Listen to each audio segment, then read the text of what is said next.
Oklahoma crushed Michigan, but good isn't good enough in Norman against Temple. It's about setting the tone, tightening the screws, and proving this team is built for more. The keys to victory start now.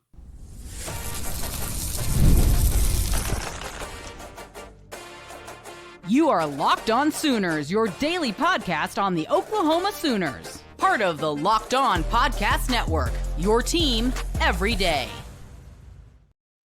What's up, Sooner Nation? Welcome to Locked On Sooners, and thank you for making Locked On Sooners your first listen every single day. Shout out to all the everydayers out there. Tune in and subscribe to the show wherever you get your podcasts. We're part of the Locked On Podcast Network, your team every day. This episode is brought to you by Mazda. Like our players, we sweat every detail because when you make every move count, pulling off the unexpected is only the beginning. Stay tuned later for highlights in this week's Mazda Moving the Game Forward. Mazda, move and be moved. He's Jay Smith of Unfair Sports. I'm John Williams of Sooners Wire and USA Today Sports. And on today's show, we're going to give you our SEC picks of the week, give you our final predictions for Oklahoma versus Temple in a big-time grudge match between the Oklahoma Sooners and the Temple Owls. But Jay, let's start with some keys to victory. What do you need to see from the offensive side of the ball to feel comfortable about the Oklahoma Sooners moving forward? Grudge match though? Are we really going to call this a grudge match? We're in. Are we there now? We're there. Oh, we're there. We're there. Oh darn! Temple has broken the ice. They tried to make something out of nothing, and then they brought Sir Baker Mayfield into the conversation. It's off.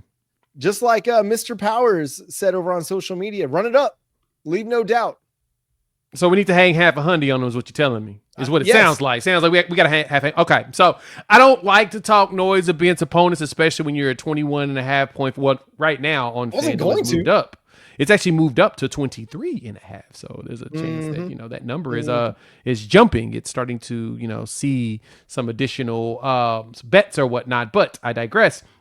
Yeah, for me, keys on the offensive side of the ball, I feel like this game is victorious if we get to the point where John Mateer is not playing in the second half.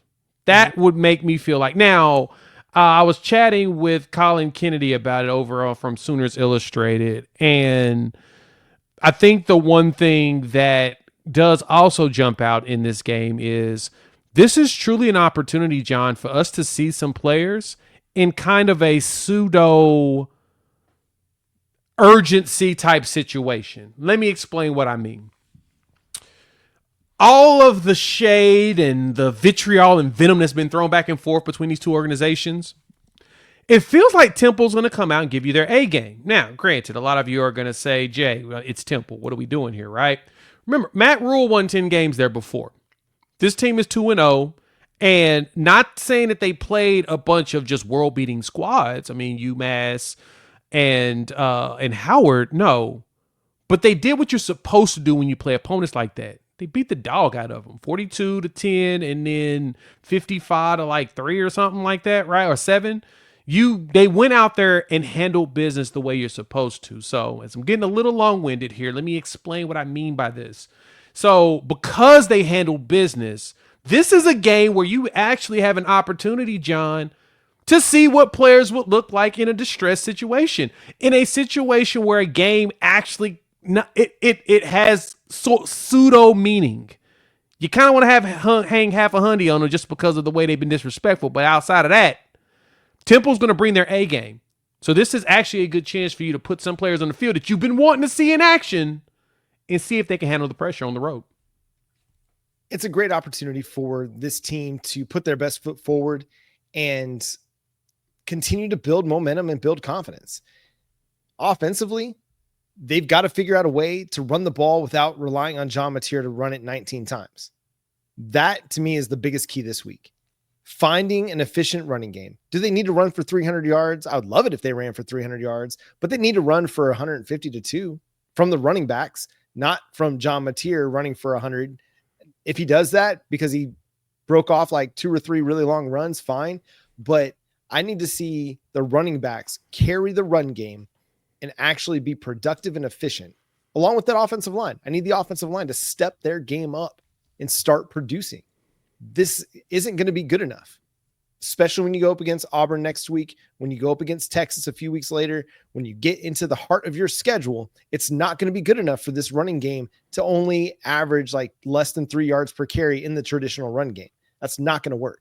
So they got to get things going now, and they provided you the motivation. If you were going to sleepwalk through this game, you shouldn't be now. They're coming into it with unrealistic expectations. You need to put those expectations back into the realistic aspect. You need to wake up early Saturday morning, get to the field, and eat, sleep, dominate, and get out of there. And you're right. The offense, this is the opportunity to show us a run game. Like, if there's a player that needs to have, I put it this way, if there's a player that needs to have a solid game, it's going to be Jaden Ott if he plays in this game. They decide to go ahead and get him some additional practice runs to, break the rust off from him, being hurt in fall ball. This is the game where he needs to show out. Now, the expectations are not going to be unrealistic here to me. I think about 50 yards in this game. I think that's sufficient. Get that in the first half, pull them out the game, play some of the younger backs. Let them get some run in there, right? You probably don't want to play much of Torrey Blaylock. You want to make sure he's nice and healthy going into this Auburn game, because you're going to want to run the ball in that game, even though passing is going to probably be a lot easier, because we all know that, Xavier Robinson, cooked in the passing game out there.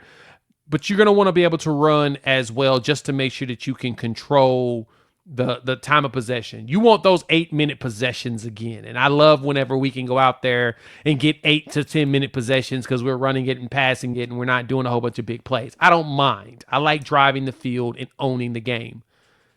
But at the same time, though, don't confuse me in my thought process here, John. I want us to get a big play. I want to break this game out open. I want this game broken out early. I would like us to go up 21-0 very quickly. If that includes a defensive touchdown, so be it. So be it. So be it. But if not, I need y'all to go out there and give me some big runs, big passes, just blow the top off, and then coast the rest of the game. Yeah, this seems like a game that Oklahoma's going to finally get that turnover, get that defensive big play that puts them in plus territory.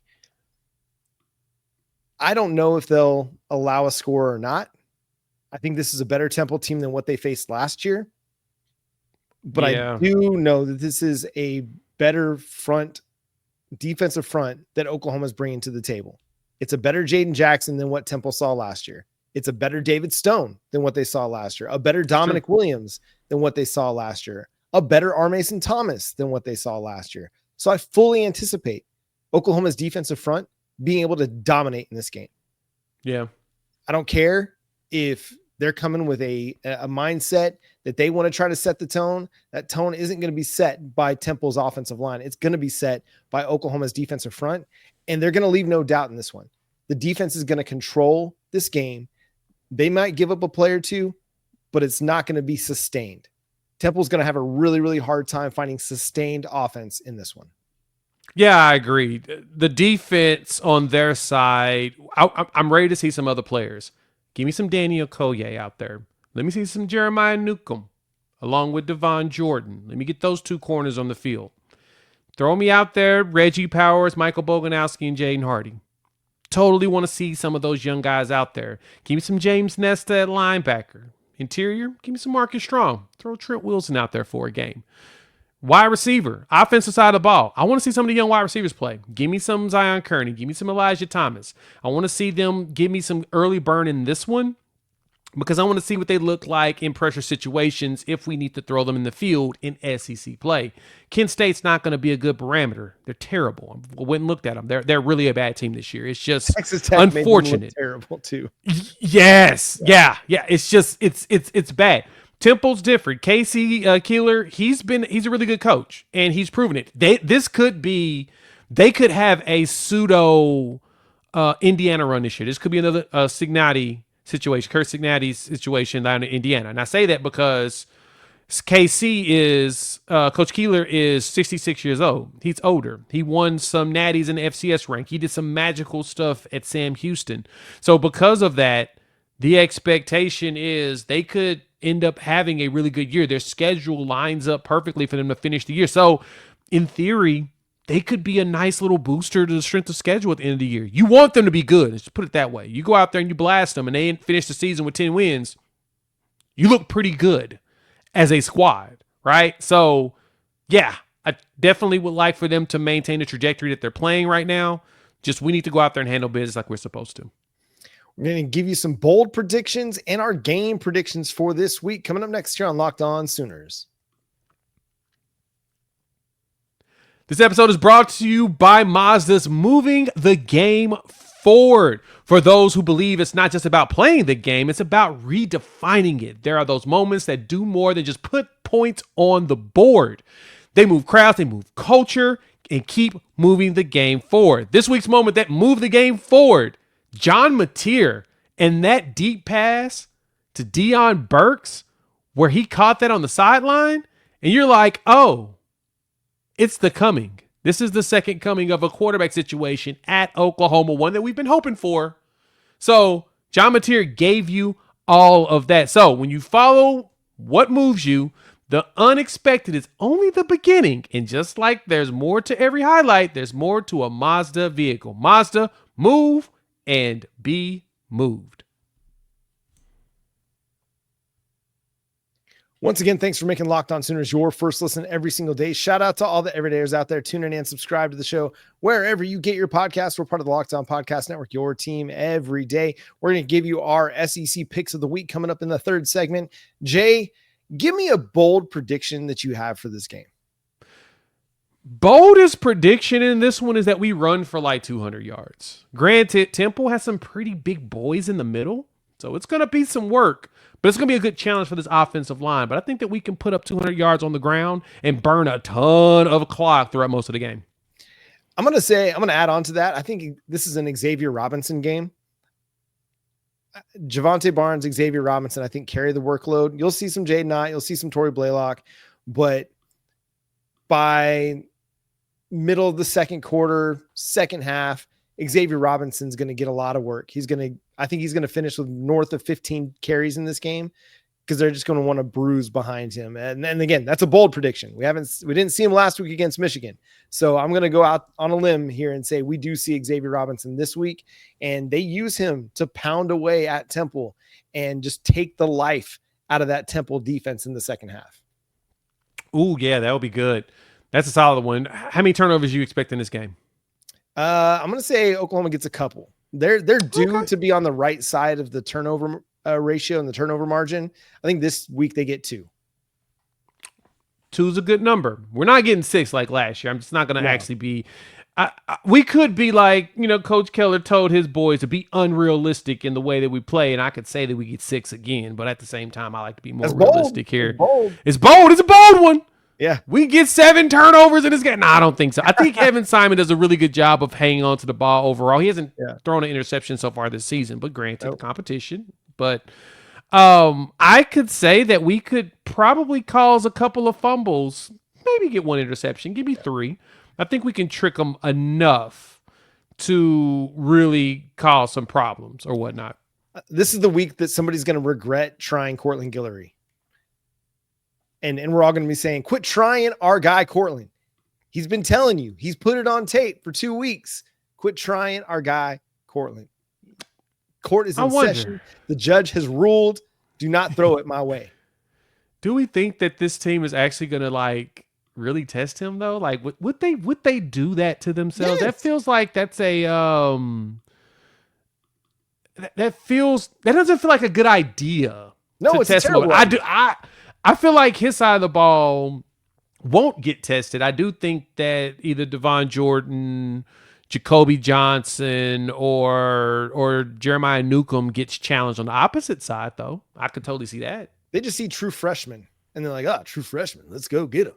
No, I mean, I will say, I think, John, they're respectful enough to recognize that this dude did some damage to Michigan and be like, nah, we ain't gonna test that.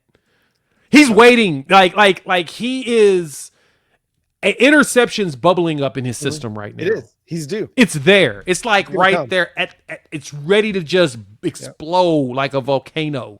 He's going to get one, and then it's going to be nonstop. Like his island is occupied, and he's ready to keep you there and you not and take everything that comes that direction. Yeah. He's right there. Who do you think is going to provide the biggest hit this week? We've seen some bone rattling hits. We saw Reggie Powers III drop a dude. We saw Kendall Daniels this past week lay somebody out. Who's going to provide the biggest hit this week? Reggie Powers. I think this is the game where you get another one out of him. Boganowski, I know he wants one. Yeah. Baba Yaga has been trying his hardest to find a way to get one in there. Just they haven't given him the love that he needs. I think Reggie Powers gets it, though. I think he gets one in the backfield. He gets one tackle for loss, gets that BV stat. Actually, here's another bold one. I think we increased the BV stat like crazy this week, which is the tackle for loss. I think we get more than 10 of those in this game.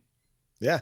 I'm going to go with David Stone. This is a bold prediction again. I'm going to go with David Stone to have a Jadeveon Clowney moment where he just moves the running back basically as soon as he gets the ball and just destroys him.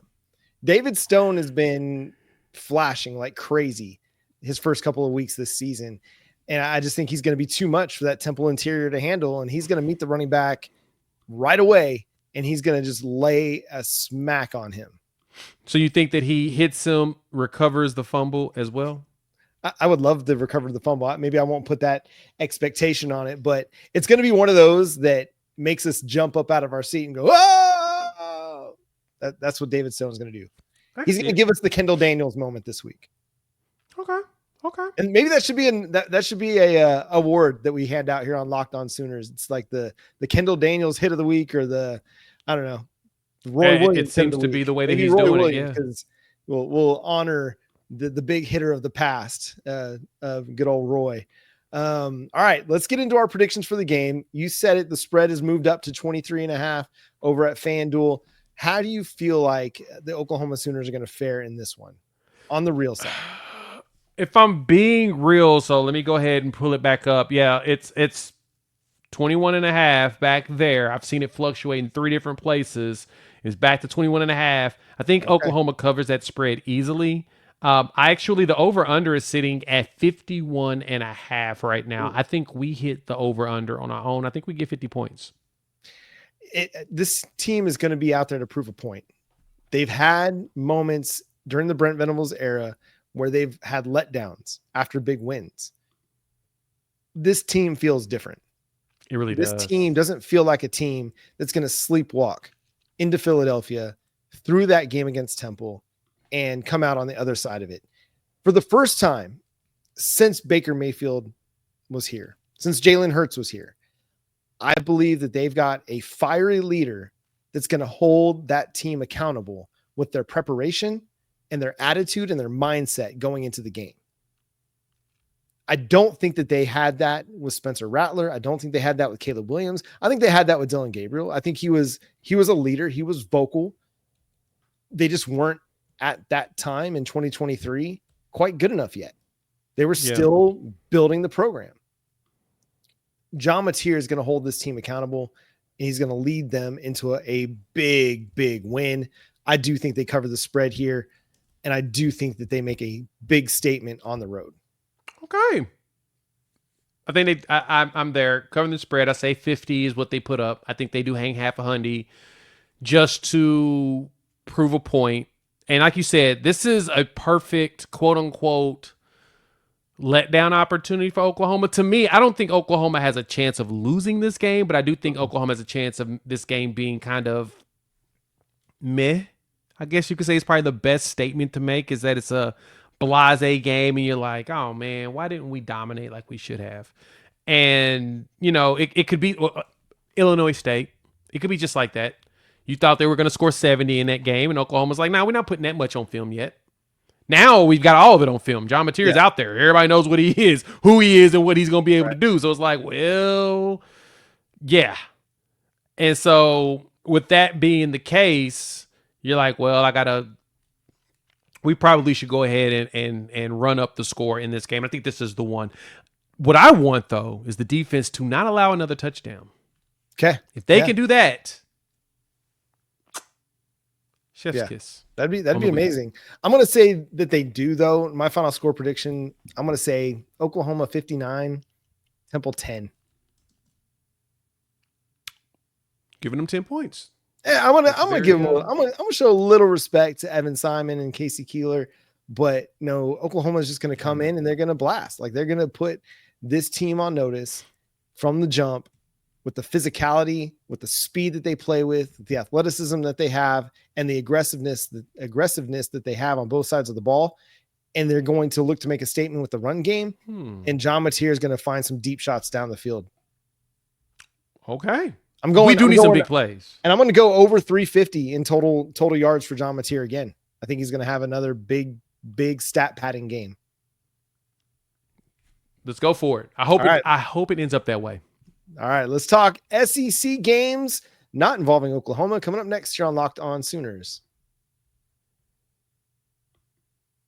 And today's episode is brought to you by Drip Drop. If you're trying to stay on top of your routine, whether that's workouts, long days on campus, or staying focused through back-to-back classes, hydration is where it all starts, and that's where Drip Drop comes in. For me, sometimes I need to find better hydration as well. I know just everything works better. Even when I'm like trying to have coffee, if I'm drinking too much caffeine and not enough water or hydrating very well, my energy, my mood, my focus, even sometimes my skin isn't looking quite right because I'm not getting enough hydration. And that's why I've been loving Drip Drop. Drip Drop is doctor developed and scientifically proven for fast hydration. It uses the perfect balance of sodium electrolytes and glucose to help your body absorb fluids quickly, delivering 3 times the electrolytes and half the sugar of a leading sports drink. I love the fruit punch. That's my all-time favorite. It's a game changer after a workout and on these busy and hot days, or I'm out at the soccer field with the kids or going to baseball practice in the heat out here in Oklahoma. Got to stay hydrated. Fruit punch just comes in clutch every single time. Right now, Drip Drop is offering Locked On listeners 20% off your first order. Just head to dripdrop.com and use promo code Locked On College. That's dripdrop.com. Promo code Locked On College for 20% off. Stock up now before the heat hits hard. And over at DoorDash, we've been giving you our MVP on who delivered, powered by DoorDash. Just like you can win every Saturday with DoorDash streaks, saving more every time you order. These players delivered when it mattered most. Let's break it down. For Oklahoma, we've talked about John Mateer, but let's talk about Owen Heineke. He delivered in a big way last week against Michigan. He had big tackles for loss. He had a big pass deflection on a third down that forced a punt. When the pressure was on, Owen Heineke stepped up his game. No hesitation, no delay. And if you've been watching week after week, he's been trending this direction. This performance wasn't a fluke. Owen Heineke is on a streak. And just like Owen did for the Sooners, DoorDash delivers your Saturdays with DoorDash streaks. You save every Saturday you order, stack it up all season, and you could save up to $250, including $100 in DoorDash credits. Order this Saturday. Keep the streak alive. Fuel your game day only with DoorDash. Terms apply. Promo period through 11/18. Once again, thanks for making Locked On Sooners your first listen every single day. Shout out to all the everydayers out there. Tune in and subscribe to the show wherever you get your podcasts. We're part of the Locked On Podcast Network, your team every day. Jay, we've got some interesting games coming up this week in the SEC. We've already talked about Oklahoma's matchup against Temple. Maybe that's not as interesting as some of the other things that we're going to see this week. Let's start it off with a big non-conference showdown. The Wisconsin Badgers travel to Tuscaloosa to take on the Alabama Crimson Tide. Yeah, it's a revenge game from last year. So Luke Fickle, take the fighting Luke Fickles of Cheese Place, flying out here, going down to Tuscaloosa to battle against Alabama. Now, Alabama's coming, they won their last game, convincingly, but still coming off that really bad game against Florida State. And Bama's right now, spread-wise, let's see, our friends at FanDuel have Alabama sitting at, I should have had this pulled up a minute ago, 21.5 point favorites. So they're still sitting at about the same as Oklahoma, which is interesting that interesting. Oklahoma's a 21.5-point favorite against Temple, and they're a 21.5-point favorite against Wisconsin. I know that the computers still really like Alabama just because of their roster. If they get it all together, there'll be a challenge for any team that they face. But Ryan Williams will be back, so it's going to be intriguing. I'm thinking Bama goes out there and they put it to them, but not in a blowout fashion. I don't think they cover this spread, but I do think they win. Yeah, I don't think they cover. I do think they win being at home. They found something last week, got some momentum in a big rout against an overmatched competition. Yeah, I like Alabama. What about in the game featuring Auburn and South Alabama? What? We're going to talk about USA? Why not, man? Auburn? Do you think Jackson Arnold's going to be able to keep the momentum going from last week's big passing day? Yeah. Yeah. Okay. He will. He better. Like, there's no excuse. You're at home. Yeah. You're playing against South Alabama. There's no reason for you. Ahead to Oklahoma. That's all I'm saying. Yeah, if they look ahead, though, that does smell like a trap, especially because it's at home. This is one where you typically would get laxed. I know a lot of people have been trying to say that our game against Temple could be considered a trap game. I don't feel like it because it's a road game and it's like really weird. So I don't see that. But yeah, this one could be one of those because you're at the crib. It's like, we should be all right. I don't know if South Alabama is going to pull off another upset if USA can do that like they did against Oklahoma State a couple years ago. Because Okie Light did get lost at home to Alabama, to South Alabama. It was kind of a shocker. Like, wait, y'all lost?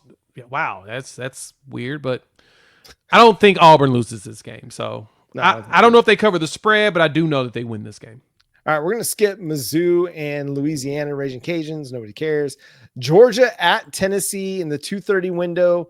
This is going to be a good ball game. I know Tennessee fans are feeling really optimistic about that, but Kirby Smart's had the Vols number. Yeah, 8 straight, I believe. So 8 or 9 straight. It's literally the entire Kirby Smart era that they've won these games, and I don't think that this is going to change at all. I would like Tennessee to pull the upset. I do like what Joey Aguilar is doing there at Tennessee. It makes them more intriguing. It makes it even better for us when we play against them and we beat them. It'll be even more potent because they beat Georgia and we beat them. I'm kidding, but not at the same time. I'm not kidding, but I digress. It's going to be a fun one. The question to me is, what is Gunnar Stockton? Yeah. How do we feel about him? How do we feel about him running the offense? Felt like Carson Beck was a little bit more, I think he's a little bit more consistent at passing. I feel like Gunnar Stockton's got receivers that are actually catching the ball, though. So, yeah. Stockton's kind of finding his legs still a little bit as a starter. I just trust Kirby Smart's defense a whole lot more than I trust Joey Aguilar to be able to go and consistently make plays against that defense. This is not East Tennessee State. This isn't Syracuse. Syracuse is a solid football program, but the step up that Aguilar is making to face the Georgia Bulldogs and Kirby Smart, I don't care that it's at home. It's still going to be a big, big test. And Kirby Smart has a way of getting quarterbacks very uncomfortable and making them look very average. I don't know if that's going to be the case this week, but I do think that Georgia does win this game. You want to talk UTEP, Texas?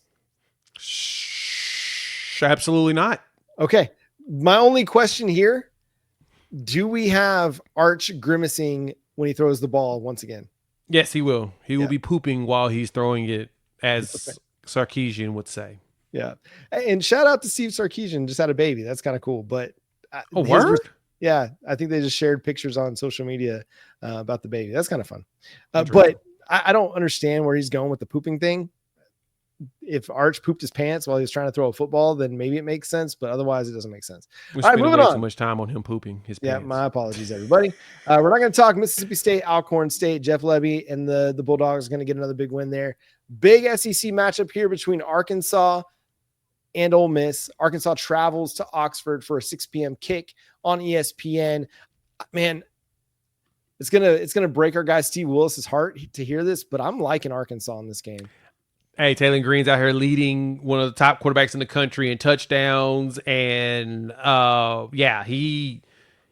this game's gonna be a fun one. Now, last year they lost 63-31. Jackson Dart was just lighting them up. But I think their defense is a little bit better this year, and I think it's And going to be a lot more fun. Taylor Green's out here passing and running all over the place. Give me the Fighting Razorbacks. I think Sam Pittman's going to save his job. yeah, Austin Simmons may become as good as Jackson Dart is. He's not quite as good as Jackson Dart is just yet.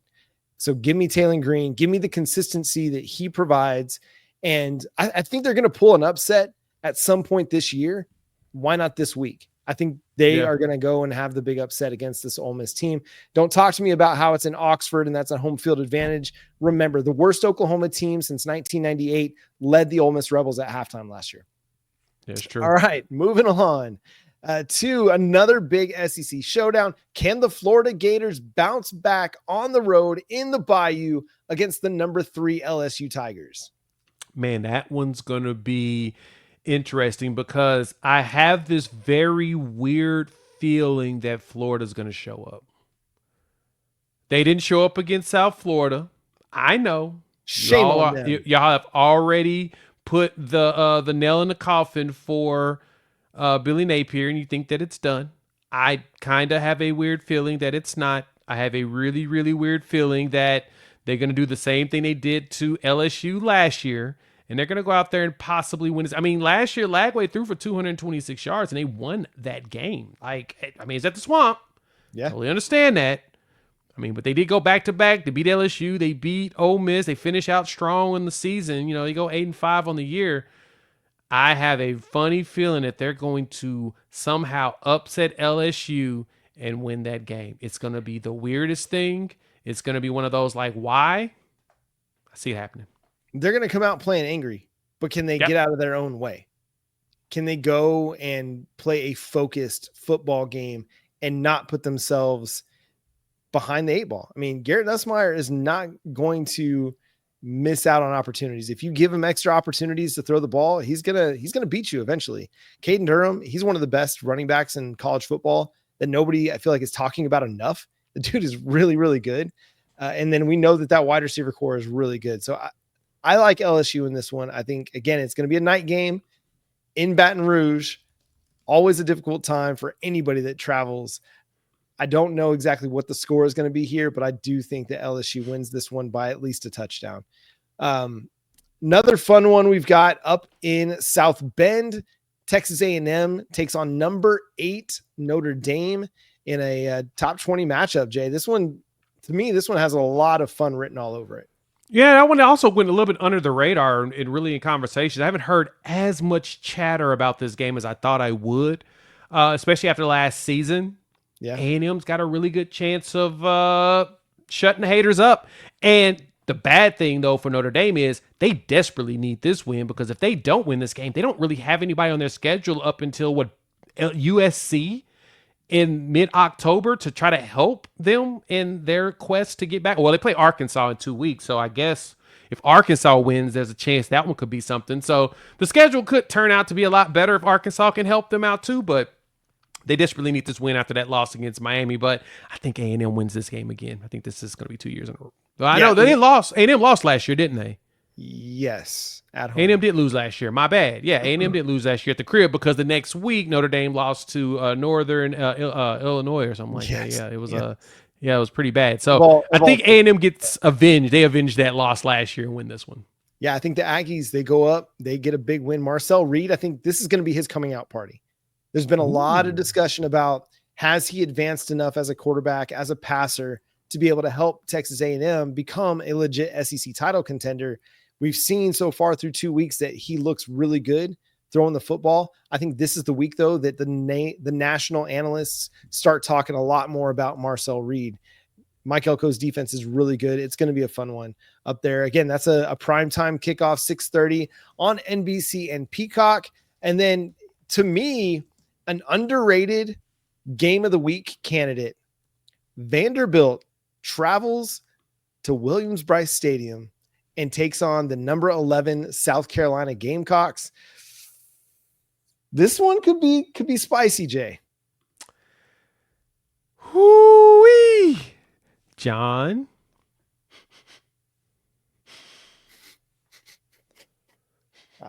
I might smell it.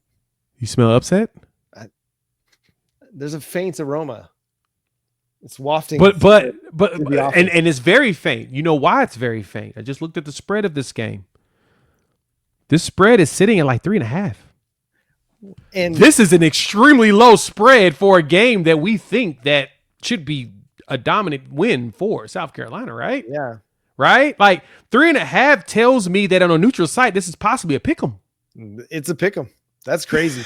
that is not what I expected when I saw the numbers on this one. Now, granted, if I'm correct, this game opened up at like 6 or 5.5 on some books.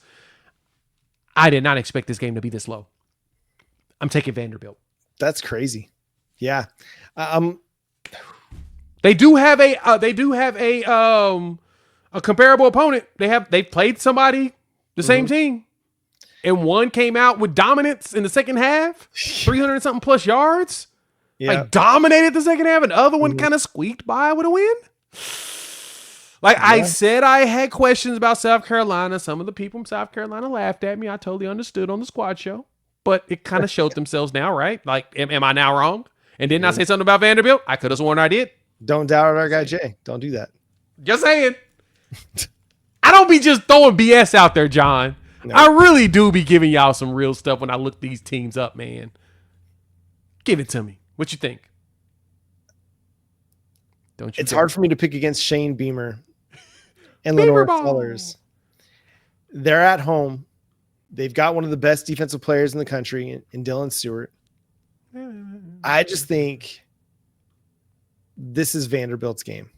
This is the one where when Diego Pavia talked about contending for a championship during the summer and everybody thought he was crazy, this is going to be the game that everybody's like, okay, maybe he wasn't that crazy.